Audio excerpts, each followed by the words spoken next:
Oke, Assalamualaikum warahmatullahi wabarakatuh. Bisa didengar ya suara saya ya?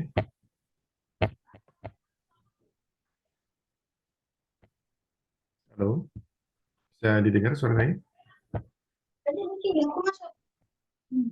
Halo, Bisa, Pak. oke, saya lanjut ya. Jadi untuk tugas di pertemuan 12 ini seperti ini ya. Jadi kalian nanti membuat analisis SWOT sederhana saja ya.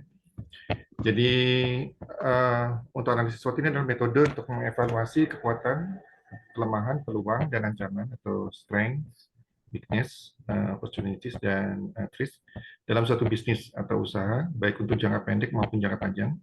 Jadi keempat faktor itu yang membuat akronim SWOT, jadi strength, weakness, opportunity, dan threat kita ambil huruf awalnya.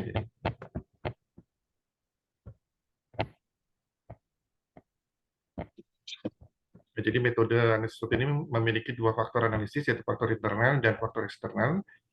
Untuk faktor internal terdiri dari strength, kekuatan, dan weakness, sedangkan faktor eksternal terdiri dari opportunity dan threat atau ancaman.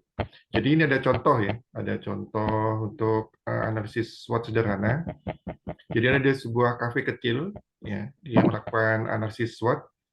Jadi di sini setelah dia kumpulkan datanya untuk kekuatannya, strength-nya, ini ada pada 5 hal di sini. Ada harga menu tidak terlalu mahal dibanding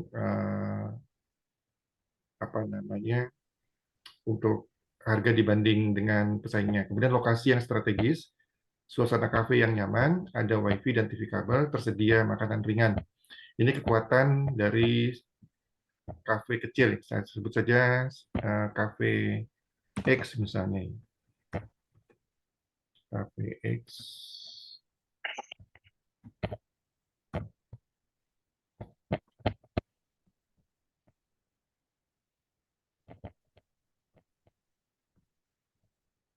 Kemudian untuk weakness-nya di sini, kelemahannya dari kafe ini, menurut mereka,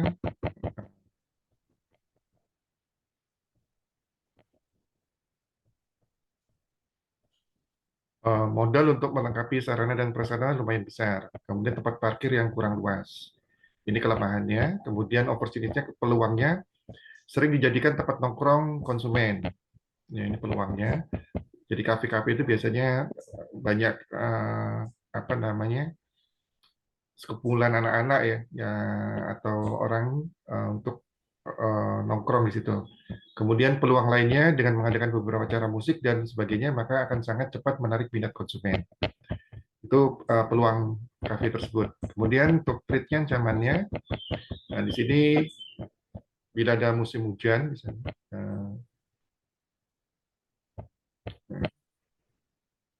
bila musim hujan tiba, jumlah konsumen berkurang, harga bahan baku naik, adanya pesaing dalam bisnis yang sama. Ini ancamannya atau trade-nya. Jadi peluang dan ancaman ini tidak bisa dipengaruhi, tapi pemilik KP hanya bisa mempengaruhi saja. Nah, setelah kita buat strateginya dan melalui kotak tadi ya, ya teman kalian dulu. Setelah kita buat analisis SWOT melalui kotak yang tadi ya, dimasukkan kekuatan kelemahannya. Nah, ini dibuatkan strategi yang di sini. Jadi strategi ST-nya, strength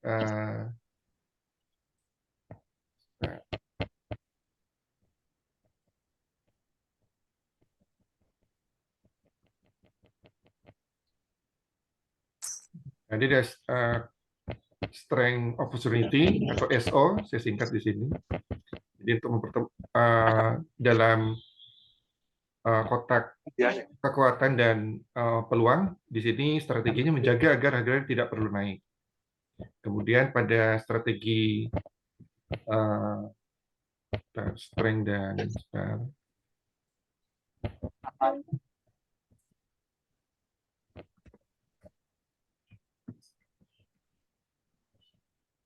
pada strategi strength dan ancamannya, strateginya di sini meningkatkan kecepatan WiFi sehingga pelanggan lebih senang. Kemudian strategi keduanya selalu berinovasi agar tidak kalah dari pesaing. Kemudian pada kotak eh, kelemahan dan ancaman atau weakness and threat-nya, strategi menyiapkan kotak saran untuk menampung masukan dari pelanggan. Kemudian pada kotak WO-nya, weakness and opportunity atau kelemahan dan peluangnya, strateginya memberikan diskon saat event tertentu dan memberikan paket hemat saat akhir pekan. Nah, ini semua strategi ini dari kotak itu tadi. Ya, jadi ada 4 strategi ini. Jadi setelah kita kumpulkan kekuatan kelemahan, kita buatkan strateginya seperti ini. Ya, 1, 2, 3, 4 ini strategi. Nah, tugas kalian nanti di sini kalian buat analisis SWOT usaha kalian ya. Jadi kalian bisa apa namanya membuat dalam ilusi saja enggak apa-apa ya. Usaha apa yang ingin kalian buat misalnya.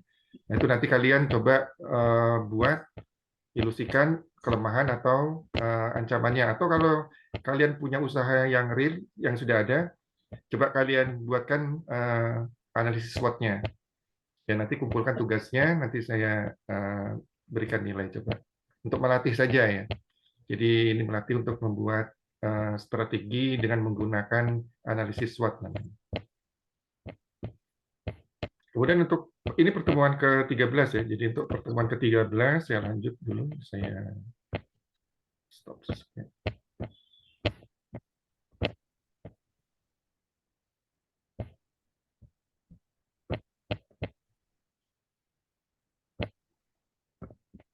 Nah, ini pertemuan ke-13 ini, bukan 11.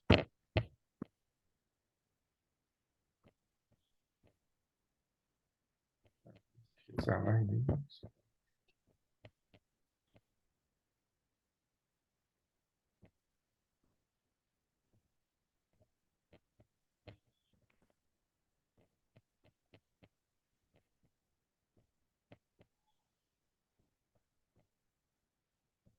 Oke, untuk analisis SWOT-nya ada yang mau ditanyakan?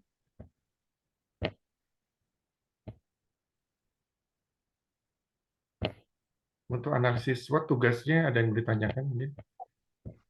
Ada, Pak. Ya, silakan. Untuk tugasnya itu individu atau berkelompok ya, Pak? Individu saja.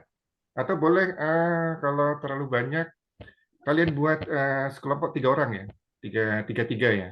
Jadi kalian ilusikan atau kalau memang sudah ada usaha, kalian buat coba strategi menggunakan analisis SWOT. Jadi dari analisis SWOT itu kalian buatkan strategi ke depannya gimana untuk usaha atau bisnis kalian. Untuk melatih saja. Jadi sederhana saja. Sebetulnya itu ada poin-poinnya ya, ada poin-poinnya. Cuma nanti itu saya harus masuk di kelas masalahnya. Jadi ini sederhana saja dulu, membuat analisis sederhana untuk strategi bisnis kalian. Dibuat sekelompok 3 orang, Tika. Untuk tugasnya sendiri diketik di Word ya, Pak ya? Ya, Bukan ditulis di ya, form. diketik saja. Nanti kalau UAS atau UAS nanti atau UTS itu saya minta tulis tangan ya. Baik, Pak. Oke. Oke, kita masuk ke pertemuan 13 ya. Jadi kita bahas mengenai e-commerce ya. Ini sebetulnya nanti ada mata kuliah khusus e-commerce, itu kalian dapatkan di semester 5 kalau tidak salah ya. Nah, ini saya pengenalan saja dulu e-commerce. Nanti untuk mata kuliahnya kalian dapatkan khusus ini untuk yang konsentrasi di pemasaran ya. Yang konsentrasi di pemasaran di semester 5 akan mendapatkan mata kuliah khusus e-commerce namanya. Jadi pengenalan saja dulu, e-commerce itu apa sebetulnya? Jadi e-commerce atau electronic commerce ya, ini secara umum merupakan kegiatan bisnis, perniagaan atau perdagangan atau jasa yang berhubungan erat dengan konsumen, manufaktur, internet service provider, dan pedang perantara dengan menggunakan media elektronik. Dalam hal ini media elektronik utama dengan menggunakan internet. Ya. Jadi atau pengertian e-commerce yang lain di sini merupakan transaksi perdagangan yang dilakukan lewat internet. Ya. Jadi e-commerce melibatkan individu dan organisasi yang tidak dibatasi oleh batas teritorial negara. Jadi kita mau ke negara mana saja sudah tidak ada batasannya. Menurut report dan Jaworski sini dalam Rudy et al. E-commerce adalah pertukaran yang dimediasi oleh teknologi antara beberapa kelompok individu. Beberapa kelompok bisa individu maupun organisasi secara elektronik berbasiskan aktivitas intraorganisasional atau interorganisasional yang memfasilitasi pertukaran tersebut.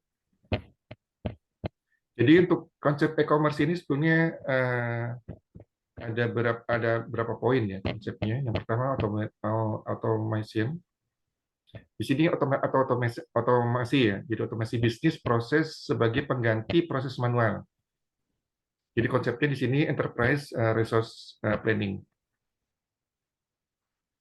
Jadi ini konsep e-commerce yang pertama automation, kemudian streamlining atau integration. Jadi proses yang terintegrasi untuk mencapai hasil yang efisien dan efektif. Ini konsepnya just in time, ya, harus tepat waktu di sini. Jadi kalau just in time biasanya persediaannya nol, jadi siap kebutuhan langsung dikirim. Jadi mengurangi biaya pergudangan di sini. Kemudian konsep yang ketiga, publishing di sini ya. Ini kemudian berkomunikasi dan berpromosi untuk produk dan jasa yang diperdagangkan. Ini konsepnya electronic cataloging. Kemudian konsep yang ketiga dari e-commerce ini interaction, jadi pertukaran informasi atau data antar pelaku bisnis dengan meminimalisirkan human error. Jadi kalau secara manual biasanya ada kesalahan manusia, nah ini kita minimalisir menggunakan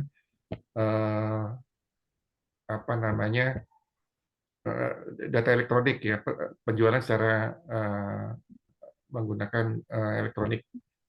Kemudian konsep yang ketiga transaksian, di sini kesepakatan dua pelaku bisnis untuk bertransaksi dengan melibatkan institusi lain sebagai fungsi pembayar. Ini konsepnya electronic payment.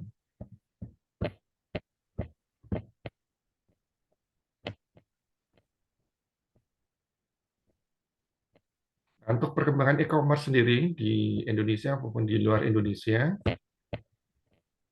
di sini untuk perkembangan e-commerce di Indonesia, di dalam perkembangan e-commerce di Indonesia memiliki tantangan-tantangan diantaranya yaitu kultur. Ya, kultur ini biasanya masyarakat Indonesia masih belum terbiasa dengan berbelanja dengan katalog. Ya. Biasanya datang langsung, tawar-menawar, dan sebagainya. Kemudian tantangan dari kultur yang lain ini masih harus melihat secara fisik atau memegang barang yang akan dijual. Itu kebiasaan dari masyarakat Indonesia. Kemudian masih senang menawar harga yang dijual. Ini sudah kebiasaan ya, ditawar walaupun di situ sudah ada harga. Kemudian mengenai kepercayaan, tantangannya di ini, kepercayaan antara penjual dan pembeli masih tipis untuk di Indonesia. Kemudian kepercayaan kepada pembayaran elektronik masih kurang. Jadi masih sifatnya manual atau cash dan sebagainya. Kemudian kepercayaan yang ketiga ini penggunaan masih jarang untuk e-commerce ini. Perkembangan e-commerce di luar Indonesia secara internasional, ini menurut survei dari IDC atau International Data Corporation, pertumbuhan e-commerce di luar Indonesia mencapai 800% sampai dengan tahun 2005 ini. Di dunia maya sekarang terdapat lebih dari kurang lebih 2.100.000 image dan 188,3 juta exciting page di sini.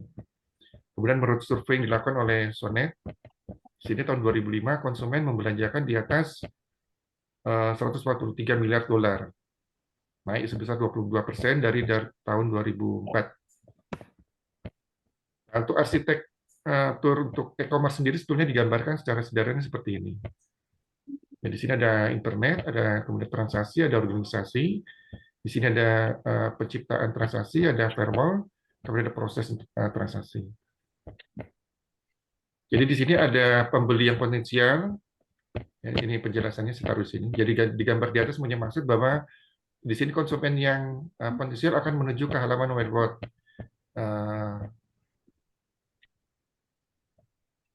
untuk mencari suatu produk atau layanan tertentu yang mereka akan beli dari suatu perusahaan. Sementara konsumen tersebut berada di depan komputernya. Nah, ini digambarkan seperti ini. Jadi konsumen potensial dia akan berada mencari produknya di halaman World Wide Web di sini. Nah, dia akan berada di depan internet. Membeli suatu barang yang akan mereka beli dan sebagainya. Sementara konsumen berada di depan komputernya. Arsitektur ini terdiri dari 3 komponen ya. Ada internet, ada firewall, dan ada organisasi. Jadi ada internet, ada firewall, dan ada organisasi di sini. Nah, ini fungsi-fungsinya. Untuk komponen internet ini merupakan media di mana merchant atau akan berinteraksi secara elektronik dengan konsumen. Merchant ini pedagang ya, atau organisasinya ini akan berinteraksi secara elektronik. Tadi e-commerce ada elektronik ya, perdagangan secara elektronik dengan konsumen. Jadi menggunakan media internet dalam berinteraksi antara konsumen dengan organisasi antara merchant dan konsumennya. Kemudian komponen firewall di sini akan melindungi bisnis dari orang-orang yang akan mengganggu melakukan fraud, kecurangan. Sistem yang ada di perusahaan akan memproses transaksi bisnis yang dihasilkan lewat World Wide Web tadi oleh pihak konsumen. Ini ada firewall-nya. Akan mencegah terjadinya fraud antara transaksi yang terjadi. Nah, itu konsep untuk e-commerce ya, arsitektur e-commerce seperti ini. Jadi perdagangan melalui elektronik. Nah, untuk ruang lingkup e-commerce ini ada 4 ya.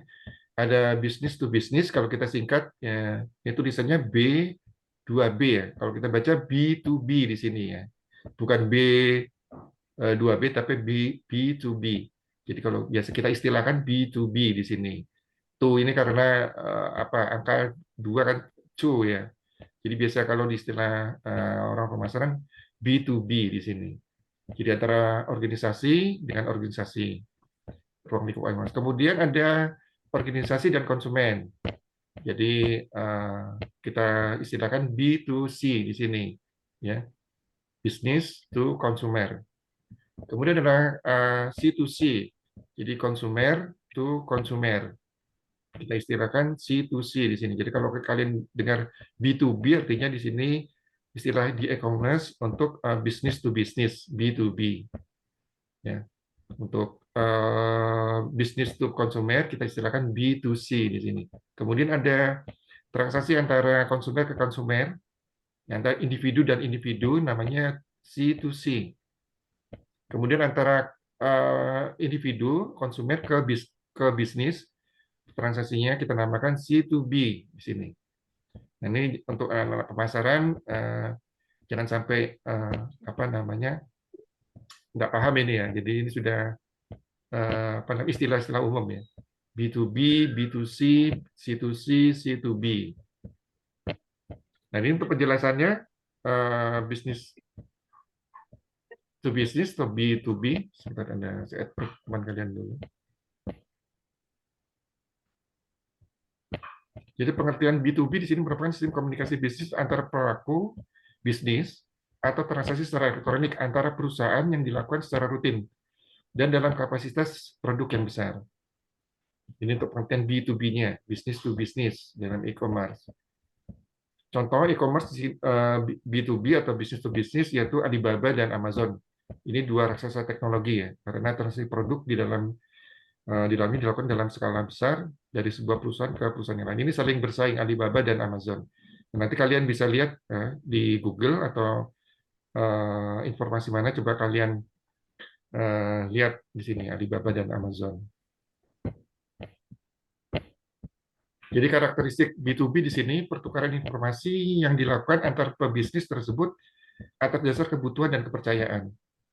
Kemudian pertukaran informasi ini dilakukan dengan format yang sudah disepakati dan service sistemnya atau jasa sistemnya yang digunakan antar kedua pebisnis juga menggunakan standar yang sama. Salah satu pelaku bisnis tidak harus menunggu rekan bisnisnya untuk mengirimkan datanya. Jadi mereka biasanya sudah paham ya. Jadi tidak harus menunggu, langsung dikirim saja.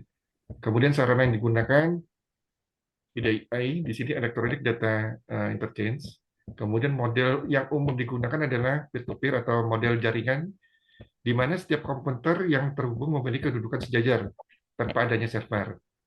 Dengan model ini, antar pelaku bisnis lebih mudah untuk mendistribusikan informasi yang dimilikinya.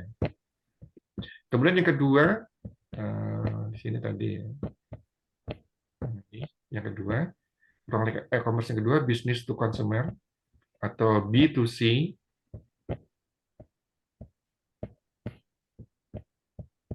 pengertian B2C di sini merupakan atau business to consumer pengertiannya merupakan sistem komunikasi bisnis antara pelaku bisnis dengan konsumen. Ini pelaku bisnis dengan konsumen, antara perusahaan dengan individu, konsumen, individu, untuk memenuhi kebutuhan tertentu pada saat tertentu. Contohnya apa? Di sini ada Tokopedia, ada Traveloka, ada Shopee, di tiket ada Blibli, di sini ada Lazada.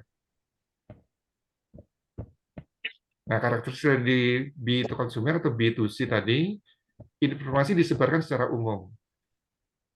Pelayanan yang diberikan bersifat umum sehingga banyak digunakan oleh banyak orang. Kemudian karakteristik ketiga, pelayanan yang diberikan berdasarkan permintaan. Ya, konsumen melakukan permintaan, maka pelaku usaha harus cepat dan siap merespon permintaan konsumen tersebut. Kemudian karakteristik yang ketiga dari B2C, ini pendekatan dilakukan adalah client service server, di mana konsumen berada pada sisi klien dengan menggunakan web browser untuk mengaksesnya, dan pelaku usaha berada pada sisi server. Kalau yang tadi sejajar B2C, B2B tadi sejajar, kalau ini ada klien, ada server di sini ya. Kemudian ruang lingkup yang ketiga dari e-commerce adalah C2C atau consumer individu ke individu. Ya, ini consumer atau konsumer. Jadi pengertian dari C2C merupakan sistem komunikasi dan transaksi bisnis antar konsumen untuk memenuhi kebutuhan tertentu pada saat tertentu. Contohnya apa? OLX atau Facebook di sini. Ini contoh dari C2C, consumer to consumer. Jadi karakteristik dari C2C di sini pada lingkup konsumen ke konsumen ini bersifat khusus karena transaksi yang dilakukan hanya antar konsumen saja, seperti lelang barang misalnya. Kemudian internet digunakan sebagai sarana tukar-menukar informasi tentang produk, harga, kualitas, dan pelayanannya. Kemudian konsumen juga membentuk komunitas pengguna atau penggemar suatu produk. Sehingga jika tidak ada ketidakpuasan suatu produk, maka akan segera tersebar luas melalui komunitas tersebut. Ini karakteristik dari konsumer atau C2C. Kemudian yang ketiga di sini, dari ruang lingkup e-commerce, ada consumer to business, jadi individu ke perusahaan, atau ke individu ke organisasi, atau konsumer ke organisasi, C2B di sini. Nah, ini pengertian dari consumer to business, C2B, pengertiannya, merupakan individu yang menjual produk atau jasa kepada organisasi dan individu yang mencari penjual dan melakukan transaksi. Contohnya apa di sini? Situs yang menjual jasa freelance foto, desain, menulis, dan lain-lain misalnya. Contohnya apa? iStock, Fiverr, dan Upwork di sini. Ini contoh dari ruang lingkup e-commerce untuk consumer to business. Jadi individu menjual ke perusahaan atau konsumen menjual ke bisnis di sini. Nah, keuntungannya apa bagi produsen adanya e-commerce? Keuntungan bagi produsen, kemampuan grafis internet mampu memperlihatkan produk apa yang adanya, natural, serta dapat membuat proses berwarna dan menyebarkannya tanpa ongkos atau biaya cetak. Lebih aman membuka toko online dibanding membuka toko biasa. Kemudian berjualan di dunia maya internet tidak mengenal hari libur, ya. Kalau toko-toko biasanya libur ya pada hari tertentu libur, ya, tanggal-tanggal merah misalnya. Sedangkan secara di dunia maya tidak ada mengenal hari libur dan hari besar. Semua transaksi bisa dilakukan kapan saja dan di mana saja. Kemudian keuntungan yang keempat bagi produsen tanpa batas wilayah dan waktu. Ya, bisa ke negara, antar lintas negara dan seterusnya, sehingga memberikan jangkauan pemasaran yang luas dan tak terbatas oleh waktu. Kemudian di sini keuntungan produsen yang kelima ada revenue stream di sini atau harus pendapatan yang baru untuk yang dimana ini sulit, ya, mungkin sulit atau tidak dapat diperoleh melalui cara konvensional. Kemudian keuntungan yang keenam bagi produsen ini bisa meningkatkan market exposure, pangsa pasar, di mana dengan penggunaan e-commerce memungkinkan untuk meningkatkan pangsa pasar yang semula mempunyai pangsa pasar dalam negeri saja Dengan kita menggunakan e-commerce, maka pangsa pasar menjangkau luar negeri. Ya. Kemudian keuntungan yang ketujuh bagi produsen bisa menurunkan biaya operasi. Operating cost di sini, penggunaan teknologi internet memungkinkan untuk melakukan kegiatan perdagangan selama 24 jam sehari, 7 hari seminggu, atau 7 hari seminggu ya, full. Di mana hal tersebut tidak terpengaruh terhadap biaya yang dikeluarkan untuk biaya lembur, untuk karyawan atau pegawai. Ya. Karena segala sesuatunya dikerjakan oleh komputer yang tidak membutuhkan operator untuk menjalankan proses perdagangan cukup hanya dengan menggunakan software saja. Software tertentu, maka segala kegiatan aktivitas dalam transaksi perdagangan ini dapat dilakukan. Nah, keuntungan yang terakhir ini ke-8 di sini penghematan biaya besar yang dimungkinkan melalui email. Ini bagi produsen keuntungannya. Keuntungan bagi konsumen apa dengan adanya e-commerce? Yang pertama memungkinkan transaksi jual beli secara langsung dan mudah. Maksudnya adalah proses jual beli yang terjadi dalam e-commerce ini tidak membutuhkan perantara, ya, di mana proses transaksi yang terjadi langsung antara merchant dengan customer atau pedagang atau perusahaan dengan customer. Kemudian keuntungan kedua bagi konsumen di sini disintermediation atau proses meniadakan calo dan pedagang perantara. Jadi bebas calo di sini kalau kita menggunakan e-commerce ya, elektronik, perdagangan secara elektronik. Kemudian keuntungan ketiga bagi konsumen di sini menggunakan digital cash atau electronic cash, e-cash biasanya kita singkat, tanpa harus membayar dengan uang tunai. Keuntungan yang keempat bagi konsumen di sini memberikan kesempatan konsumen yang berada di belahan dunia manapun, ya, negara manapun, untuk dapat menggunakan sebuah produk atau servis yang dilakukan dari belahan dunia yang berbeda dan melakukan transaksi dan meraih informasi dari pihak pertama sepanjang tahun, ya, tanpa terbatas oleh ruang dan waktu. Nah, itu keuntungan penggunaan e-commerce bagi produsen maupun bagi konsumen. Nah, sebetulnya apa perbedaan e-commerce, marketplace, dan online? Mungkin kalian sudah sering mendengar ini. Ya. Jadi semuanya ini adalah sebetulnya e-business, ya, electronic business. Jadi e-commerce, marketplace, online shop ini termasuk dalam e-business, electronic business. Jadi electronic business itu lebih luas ya dibanding e-commerce. E-commerce ini bagian daripada e-business. Jadi perbedaan e-commerce, marketplace, dan online shop di sini antara lain. Jadi e-commerce, marketplace, dan online shop adalah beberapa istilah yang sering digunakan dalam dunia bisnis online ya. Meskipun ketiganya menawarkan cara yang sama untuk membeli dan menjual produk secara online, tapi sebenarnya terdapat perbedaan mendasar antara ketiganya. Yang pertama, konsep dan tujuan di sini. E-commerce ini merujuk pada setiap aktivitas transaksi bisnis yang dilakukan melalui jaringan internet. Di sini e-commerce dapat mencakup bisnis online yang menjual produk secara langsung ke konsumen atau bisnis yang menjual produk kepada bisnis lain. Sementara itu, marketplace di sini adalah platform online yang menyediakan tempat bagi banyak penjual untuk menjual produk mereka ke konsumen. Ya, kalau marketplace itu banyak penjualnya, ya, platformnya di sini. Ya. Berbeda dengan e-commerce. Jadi kalau marketplace ini adalah platform online yang menyediakan tempat bagi banyak penjual untuk menjual produk mereka ke konsumen. Sementara online shop di sini adalah toko online yang dimiliki dan dioperasikan oleh satu penjual.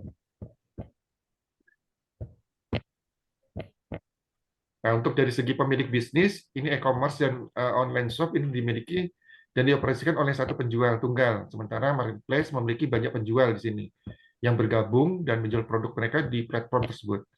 Biasanya marketplace mengambil komisi atas setiap transaksi yang terjadi di platform mereka. Untuk produk, dari segi produk, e-commerce dan online shop biasanya memiliki produk yang spesifik atau terbatas yang dijual oleh satu penjual. Sedangkan dalam marketplace, di sisi lain menawarkan berbagai produk dari berbagai penjual.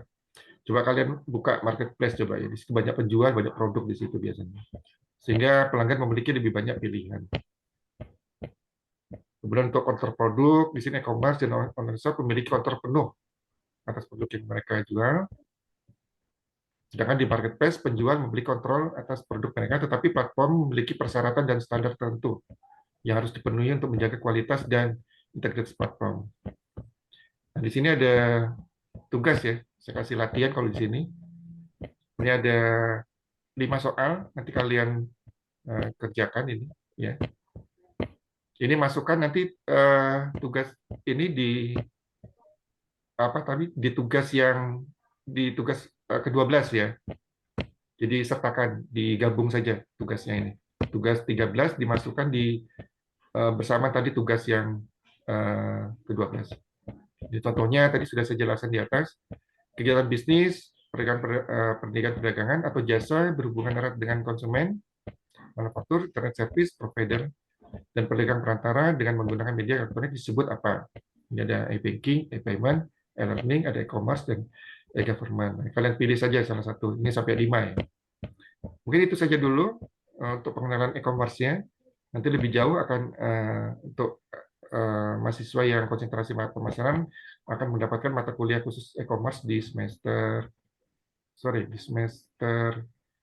ini kalian semester berapa ini? Semester 3 ya? Berarti 3, Pak. ya, berarti nanti di semester 5.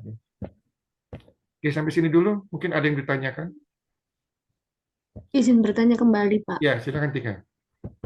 Untuk jawaban soal di TM 13 ini Ya, sendiri-sendiri nih, Pak. gabung Cuma saja. nanti, Gabung saja, kelompok saja sekalian. oh, jadi di bawahnya tugas Ya, di 12 ya, tadi ya? ya. Cuma dikumpulkan nanti itu tempatnya di tugas ke-12 ya. Tadi saya buatkan tempatnya di tugasnya di apa TM ke-12 Tika. TM 12. Ya, mungkin Baik, lainnya, Pak. pertanyaan Terima lainnya Tika. kasih. Yang lainnya mungkin ada yang ditanyakan. Ya, Ada jadi Pak, saya siapa ini? yang di Pak. Ya, Effendi sekarang. Oh, ini izin bertanya Pak ya. Ya, silakan. Ini melenceng Pak. Ya, enggak apa-apa. Ini kan membahas e-commerce Pak ya. Ya, Kan saya sendiri juga tertarik dengan e-commerce. ya, Tapi ada hal yang memang menjanggal Pak bagi saya. Karena e-commerce ini kan ada dampak negatif bagi masyarakat sekitar. ya, Karena melihat masalah yang ada dengan ya, berkembangnya e-commerce ini, ya, seperti pasar-pasar tradisional yang dulu ramai itu sekarang menjadi sepi, Pak. ya, Bagaimana solusi dari Bapak sendiri mengenai masalah tersebut yang memang sampai sekarang ini belum terselesaikan, Pak? ya. Terima kasih. Tapi biasanya untuk e-commerce ini untuk transaksi yang besar-besar ya, Fendi. Tapi untuk yang tradisional itu biasanya masih sifatnya masih apa namanya konvensional ya. Nah, ya ini. Jadi sekali lagi untuk kita sebagai pemasar atau pelaku bisnis harus bisa ini istilahnya ancaman dan peluang dan ancaman. Berarti ini ancaman kan, ancaman bagi pebisnis yang sifatnya konvensional. Itu kita harus menyesuaikan karena sekarang dunia itu sudah terintegrasi ya, Fendi. Jadi kita tidak bisa beraman-aman saja dengan bisnis kita yang ada sekarang. Nah, itu kita harus meningkatkan kemampuan kita untuk teknologi ini. Jadi sekali lagi di pertemuan ke-12 sudah saya jelaskan untuk pengembangan bisnis, untuk peluang dan ancaman kita tidak bisa mempengaruhi, kita hanya bisa menyesuaikan, ya. Kecuali untuk kekuatan dan kelemahan itu bisa kita pengaruhi. Jadi untuk peluang dan ancaman mau tidak mau kita harus bisa menyesuaikan. Karena ini sekarang pasar sudah secara global terintegrasi. Jadi kalau kita mau menang di pasar kita harus survive. Jadi kita ikuti perkembangan teknologinya ini. Tapi ini biasanya transaksi-transaksi besar masih, yang untuk transaksi kecil masih sifatnya masih konvensional masih bisa mungkin. Mungkin itu jawaban saya, Effendi. Oh iya, Pak. Ya, bagus pemikiran Effendi. Jadi dia Ya, sudah Pak. bisa memantau ya, Effendi ini. eh, saya lihat sudah ada bakat bisnisnya ya, pebisnis. Nah, jadi nanti untuk pebisnis, Effendi harus bisa menyesuaikan ancaman-ancaman yang ada ini apa. Jadi bisnis Effendi ini bisa survive nanti.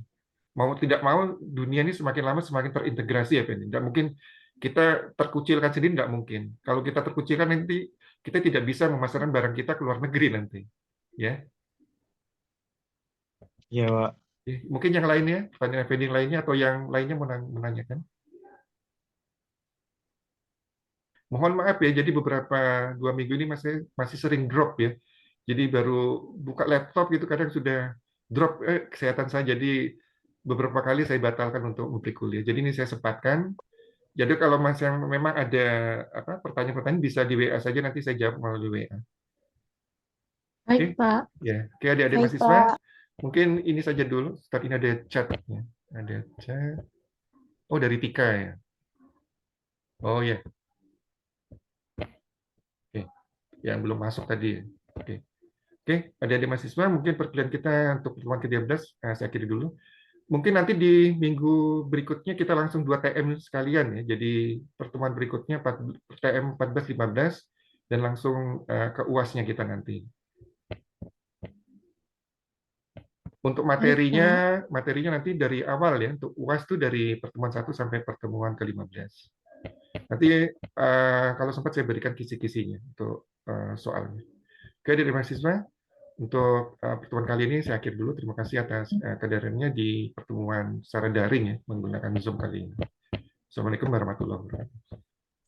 Waalaikumsalam Waalaikumsalam warahmatullahi warahmatullahi wabarakatuh. wabarakatuh. Terima kasih, Pak. Ya, sama-sama.